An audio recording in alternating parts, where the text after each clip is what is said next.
Hi, and welcome to another episode of your legislation review. We are doing a next video on the e-assessment policy from the QCTO, and today we're doing 8.5 on page 14, and this is the use of e-portfolios for assessment. And this is really intriguing because this is where they've split the e-assessment, the e-marking with an e-portfolio system, and this is quite a bespoke and quite a niche system. Okay, so let's dive in. It says, in addition to the regularity principles 8.1 to 8.12, e-portfolio systems should store and maintain performance evidence for access by all required parties securely, meet the evidence needs for a range of qualification types, and enable learners to move their portfolios from one center to another. All right, so immediately that's an interesting flag because it's going, if you're using one system and you have a portfolio in there, you must be able to, as a learner, to move that portfolio from company A to company B. That makes your portfolio dynamic and accessible. Now, most e-learning systems don't allow that. Unless you are on the e-learning system or paid for, you get to access whatever it is that you've done. Also, e-learning systems, like we've discussed before, seldom have the space for you to create skills-based portfolios, imagery and that kind of stuff. And if they do that, they very seldom, if ever, link it to an assessor who can actually assess it online. So reasons why Dropbox seems to be a solution here, but Dropbox is not built for this. So then you've got to get access to an assessor and then not access to an assessor. But this is saying that the assessors and the learners and all parties must have access to this portfolio ongoing, and it must be portable. Yet then you've got to start building in the rules and who can and who can't and for how long can they. So I'm going to read the 2 points here, and then there's 2 notes as well.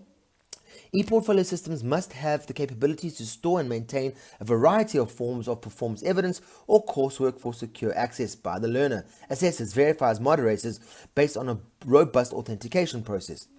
As far as practical, awarding bodies must give due consideration to the need to support the degree of interoperability in the e-portfolio systems that they develop or endorse, and to enable learners to move their portfolios from one center to another. So again, it's about the portability of your portfolio. And what P4P has done is we've created a portfolio around you, the individual, rather than around the training provider or the e-learning system. That's why we overlay e-learning systems and LMSs and learning experience management systems, because as an e-portfolio, it's about you, it's about your idea, it's about who you are, it's about which programs and your lifelong journey tracking. Now, if you are an assessor, you should have access to that learner's e-portfolio for as long, at least 5 to 10 years, so you can prove your assessment. Administrators are the same. So we've simply created a system that enables a portability of learning, not because it's linked to a CETA or a QCTO or a governing body or a company, because it's linked to the learner, and the learner gets associated with that for the time that they're with the company. So basically, this is very clearly saying that, and it's very clearly saying that if the learner gets on and does the e-learning and builds a portfolio and has it in the e-learning system, they must be able to access that system ongoing as often as they need to, or at least be able to extract that data and store it and make it portable with all the results, how they got the results, and without doctoring the results. It's a very important point that they're making, and not only the learner but also the assessor and also the verifier and also the moderator. So does your system allow for assessors to assess learners against a set of criteria live using the e-portfolio? Does it allow the learner to upload videos, audio, text, and other artifacts to prove competence against the criteria?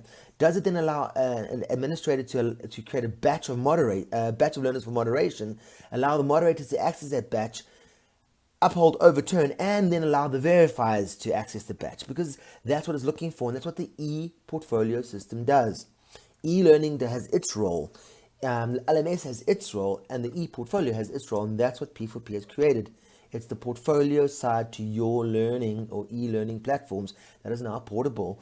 And that's why we've managed to achieve verifications with 2 of the CETAs 14 days after assessment, because everything's portable, everything's accessible, everything's online, and within the governance of the CETAs, and now proven to be within governance of this e-assessment policy, QCTO.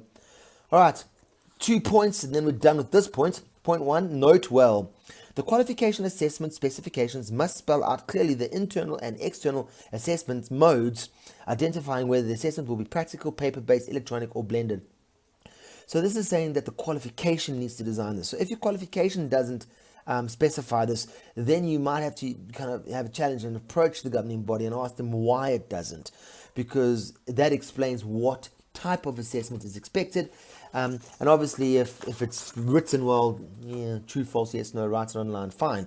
But it's when it comes down to the skill demonstration of applied competence makes it a little bit more challenging. The second point and last point of 8.5 sorry, is the e-assessment instruments must be designed and developed in accordance with the QCTO guide for developing assessment tools. So this is an interesting one, because an e-assessment instrument, like anything, electronic only shows up what's really going on. So if your current assessment instrument is crap, an e-assessment instrument is only going to show how crap it is. If your current assessment instruments are good, e-assessment is just going to make them simpler and easier to use. So, you know, what this is about is you need to go back to your assessment strategy, understand what it is you want to assess, how you want to assess it, and what artifacts you require for assessment. And then, once you know what those are, consider the e-assessment and the instruments that need to be designed and developed. Nice point. Thanks very much. We'll chat again soon.